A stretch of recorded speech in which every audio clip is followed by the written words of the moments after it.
mana duitnya? Kelamaan lu, Bang. Astagfirullahaladzim. Gimana ini, Bu? Bapak ikut kami ke kantor polisi. Nanti Bapak jelaskan di sana.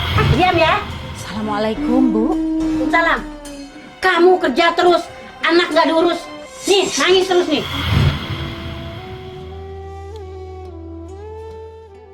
Lalu mereka berkata, "Kepada Allah lah kami bertawakal.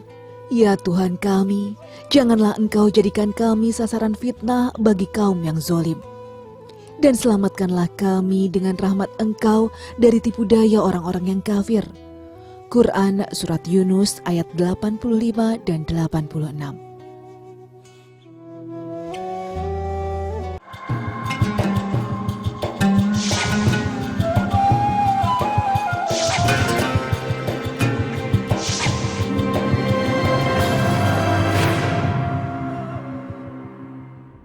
Assalamualaikum warahmatullahi wabarakatuh. Selamat pagi pemirsa Tawakal yang dirahmati Allah Subhanahu wa taala. Kembali lagi saya Mario Werix dan rekan saya Angel Elga menjumpai Anda pada program Tawakal. Dan seperti biasa di studio pagi ini kita sudah kedatangan Bapak Ustadz yang akan memberikan pembelajaran dari permasalahan yang dihadapi oleh narasumber kita. Sebelumnya mari kita sapa Bapak Ustadz Ngatawi Al-Sastro. Assalamualaikum Pak Ustadz. Waalaikumsalam warahmatullahi wabarakatuh. Bagaimana kabarnya hari ini Pak Ustadz? Alhamdulillah selalu baik Mas Selalu Maria. baik ya Pak. Ya. Alhamdulillah. Sehat lah. Alhamdulillah.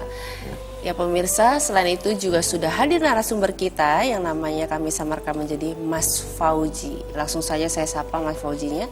Assalamualaikum Mas Fauji. Waalaikumsalam, Mbak. Iya, Mas Fauji bisa ceritakan langsung apa yang ingin Mas Fauji sampaikan kepada pemirsa Antv dan juga jemaah Tawakal, dan nanti juga bisa bertanya langsung kepada Pak Ustadz. Silakan Mas. Iya, Mbak. Saya datang ke sini ingin dapat pencerahan dari Pak Ustadz. Iya. Saya rindu sama ibu saya, Pak. Karena saat beliau meninggal, saya gak bisa melihatnya. Saya merasa dihantui, rasa bersalah terus Pak Ustadz. Mas Fauji, mohon maaf kalau boleh tahu ibu meninggal sudah berapa lama Mas Fauji? Baru 1 bulan, Mbak. 1 bulan. Beliau meninggal karena sakit jantung. Ya. Ya. Tadi Mas bilang saat ibu meninggal itu Mas tidak ada di samping ibu gitu ya. Memangnya Mas Fauji ada di mana? Saya tinggal di Surabaya bersama istri dan anak saya. Iya. Waktu itu saya nggak bisa pulang ke Jakarta karena nggak ada biaya, nggak ada ongkos. Mas Fauzi, maaf nih. Memangnya Mas Fauzi tidak bekerja? Saya pengangguran, Mas. Dulunya saya pengusaha kecil, tapi bangkrut. Dan akhirnya saya nggak punya modal lagi. Mas Fauji punya saudara kandung kan? Punya? Punya, Mbak. Saya 3 bersaudara. Iya. Lalu Mas Fauji minta bantuan nggak kepada saudara? Ya, saya coba minta bantuan, tapi mereka nggak peduli. Saya punya 2 adik laki-laki. Iya. Mereka nggak peduli dengan saya dan saya merasa diasingkan. Kenapa bisa merasa diasingkan begitu Mas Fauji? Apa alasan dari saudara tidak ingin membantu dan mengasingkan Mas Fauji?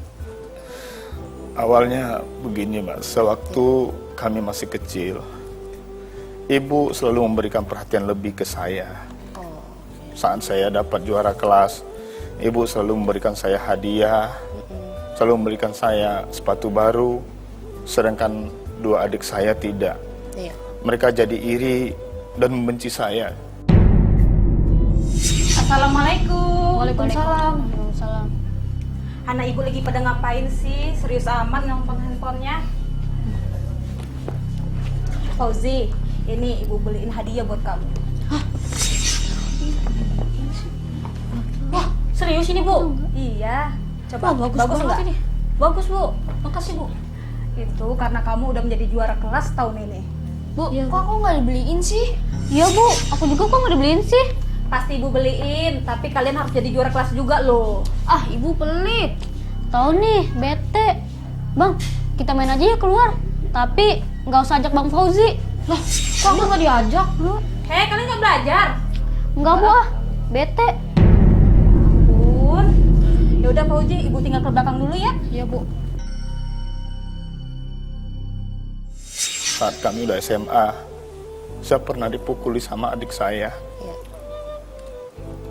Saat saya berangkat ke sekolah, saya dicegat dan dikeroyok sama adik saya. Hanya karena masalah uang saya dikasih lebih sama ibu. Iya. Saya dipukuli. Padahal saya ini kakak kandung mereka. Abang lu dateng tuh. Lu mau tahu nggak? Tadi nyokap ngasih duit ke dia tuh gede.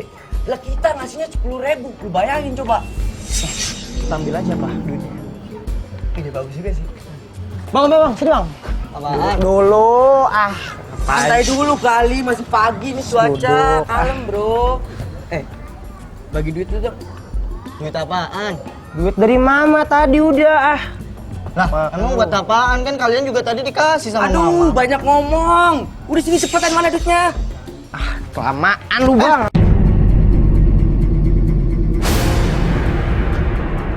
Jangan. Itu kan duit buat ongkos sekolah. Apa? Buat ongkos sekolah? Iyalah. Orang kayak lu tuh pantasnya jalan kaki pergi ke sekolah. Iya nggak coy? Cepet ya. Nah Pak Ustadz, ini sebenarnya kan permasalahan banyak juga di luar sana ya Pak Ustadz ya. Iya. Dimana adik kakak mereka saling berantem, tidak menghargai satu sama lain. Nah ini kalau menurut Pak Ustadz bagaimana ini Pak Ustadz mendengar kayak begini? Jadi disinilah pentingnya orang tua itu bersikap adil kepada anak. Iya. Ya. Jadi karena apa? Orang tua ini akan menjadi figur yang dijadikan ideal type bahasanya. Iya. Jadikan pusat perhatian dari anak-anaknya. Anak-anak ini akan belajar, akan melihat, akan meniru atas apa yang dilakukan oleh orang tua. Barangkali mungkin tidak salah dan tidak terasakan ketika ibunya Mas Fauzi ini memberikan apresiasi lebih, ya. Karena mungkin Mas Fauzi dilihat lebih yang berprestasi, punya prestasi yang lebih baik, gitu ya. Tetapi ini harus dilakukan secara bijak, Mbak Angel. Ya, apalagi nih anak-anak sekarang. Maka sebagai orang tua itu harus melihat kemampuan, kadar, perhatian anaknya masing-masing. Ketika Mas Fauzi ini punya prestasi baik, dikasih apresiasi, ini mestinya harus dipahamkan kepada anak-anaknya yang lain, bahwa panggil, nak, memang ibu tidak menginginkan seperti Mas Fauzi, ya, karena masing-masing punya kemampuan sendiri-sendiri. Tetapi akan lebih bagus kalau bisa meniru Mas Fauzi. Jadi kalau nanti kamu berprestasi kayak Mas Fauzi, ibu akan ngasih hadiah seperti yang ibu berikan pada Mas Fauzi. Jadi ini kan teknik membina anak sebetulnya. Sebab kalau salah membina anak, itu akhirnya bisa, itu tadi salah paham. Yang akhirnya anak jadi korban. Gitu. Nah, Mas Fauzi kan tadi mengatakan tidak bekerja ya. Terus bagaimana dengan kehidupan sehari-hari untuk menutupi kebutuhannya? Untuk kebutuhan kami sehari-hari, istri saya bekerja di toko. Dan kebetulan bosnya juga sangat baik. Sering membantu dan ngasih makanan kepada kami. Mas Fauzi punya anak ada berapa? Saya punya anak ada 2, Mbak. Dua-duanya laki-laki. Anak pertama saya udah kuliah. Dan yang kedua masih SMA. Alhamdulillah anak pertama saya dapat beasiswa. Jadi saya hanya memikirkan biaya untuk anak yang kedua saja. Tapi yang mencari nafkah adalah istri ya, berarti ya? Untuk saat ini istri saya aja. Pertanyaan saya, kenapa nih Mas Fauzi ini tidak berusaha untuk mencari nafkah ya? Itu kenapa Mas Fauzi? Saya udah berusaha Mbak, tapi memang untuk cari kerja susah. Saya mau bikin usaha lagi, saya udah nggak punya modal. Nah Mas Fauzi ini, maaf nih ya Mas Fauzi, emang ada kejadian apa lagi nih? Karena kita sempat dengar katanya Mas Fauzi pernah dipenjara juga ya? Iya betul Mas. Saya pernah dipenjara karena difitnah sama adik saya. Saya dituduh menggelapkan uang warisan ibu dan ayah. Kalau boleh tahu gimana sih ceritanya selain itu, Mas Fauzi? Jadi begini, setelah ayah saya meninggal, dulunya itu masing-masing kami dikasih kepercayaan untuk mengurusi toko milik ayah kami. Jadi masing-masing kami dipercaya untuk melakukan pengembangan usaha itulah. Iya, Dan diberikan kami warisan lah ya. dibagi hasil dengan ayah.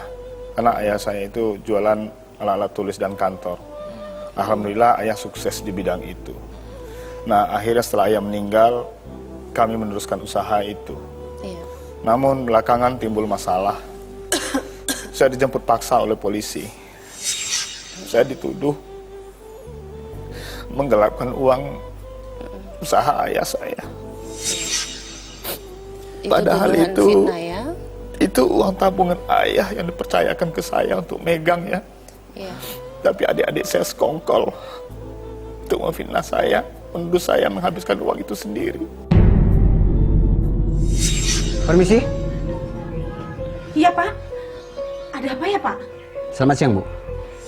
Apa benar ini rumahnya Pak Fauji Rahman? Bener Pak, ini rumah suami saya. Bapaknya ada? Ada. Mas! Mas! Ada apa? Aduh, Mas ini dicari sama Pak Polisi. Ada apa Pak Polisi? Selamat siang, Pak. Selamat siang. Kami membawa surat perintah penangkapan untuk Bapak. Ini suratnya, Pak. Penangkapan. Astagfirullahaladzim. Saya nggak salah Pak. Pak, ini ada apa ya? Iya Pak. Jadi begini Pak, Bu. Di surat ini tertulis kalau Bapak Fauzi telah menggelapkan uang dari hasil usaha keluarga. Dan yang melaporkan adalah adik Bapak Fauzi sendiri. Astagfirullahaladzim. Gimana ini Bu? Bapak ikut kami ke kantor polisi. Nanti Bapak jelaskan di sana. Pak. Bawa dia, Pak. Siap, Pak, kamu nggak salah Pak. Ayo. Pak. Pak, jangan bawa suami saya, Pak! Bu! Ibu! Pak! Nah ini kalau menurut Pak Ustadz bagaimana mendengar cerita seperti Jadi ini? dalam Islam itu hubungan persaudaraan baik sesama muslim maupun saudara sekandung itu ada etikanya. Iya. Jadi seperti sabda Nabi yang mengatakan laisa minni man la yarham ila shaghirihi wa la yarham ila kabirihi. Bukanlah termasuk bagian dari saya, kata Nabi, orang yang tidak memiliki belas kasih kepada yang lebih muda, artinya kepada adiknya, dan tidak hormat kepada kakaknya. Ini berlaku tidak hanya dalam relasi sosial sesama persaudaraan antar manusia, tapi juga relasi sosial dalam hubungan saudara sekandung. Jadi seorang kakak yang tidak mengasihani adiknya, tidak sayang pada adiknya, atau seorang adik yang tidak hormat kepada kakaknya, Nabi menganggap itu bukan bagian dari kita. Gitu. Nah, saya melihat hubungan ini sudah melampaui itu. Bukan hanya tidak hormat kepada kakaknya, tapi malah tidak berbuat dolim kepada kakaknya. Padahal kalau memang itu urusan keluarga kan bisa dirunding dulu tanpa harus urusan polisi misalnya. Saya nggak tahu apakah sebelumnya sudah ada proses tabayun dulu, klarifikasi dulu untuk menjelaskan, entah diaudit atau dilihat hitungan-hitungan keuangannya atau didatangkan pengacara soal hak waris dan lain sebagainya. Proses kronologinya ini gimana kok tiba-tiba penjara itu gimana? Nanti kita tanya lagi ke Mas Fauji, tapi ini menurut Islam secara pembagian harta itu seperti apa Pak Ustaz? Secara itu sudah diatur dalam Islam yang namanya ilmu faraid. Ilmu faraid itu ilmu yang membagi hak waris atau pembagian waris menurut Islam atau ilmu mawaris gitu ya. Nah, ini kemudian ilmu mawaris ini dikompilasi oleh dalam kompilasi hukum Islam yang ditetapkan dalam Perpres Presiden nomor 1 tahun 1991 bahwa seorang anak itu berhak mendapat warisan dari orang tuanya. Bagiannya sudah ditentukan dalam Islam itu. Misalnya kalau anak perempuan tunggal itu boleh separuh bagian dari atau 2/3 bagian dari hak waris itu. Tapi kalau dia punya saudara ya tidak tunggal itu bahkan dapat 2/3 dari hak waris itu ada semuanya. Dan bagian ini kemudian nanti dibagi rata seluruh keluarga dengan komposisi 2:1 untuk laki-laki dan perempuan. Itu ada mestinya dibagi seperti itu. Mas Fauji, waktu Mas Fauji di penjara, apakah ibu masih ada? Masih Mbak. Tapi ibu nggak belain saya. Ibu termakan hasutan adik-adik saya dan ibu membela adik-adik saya. Malah berbalik ya sekarang ya. Iya, karena semenjak menikah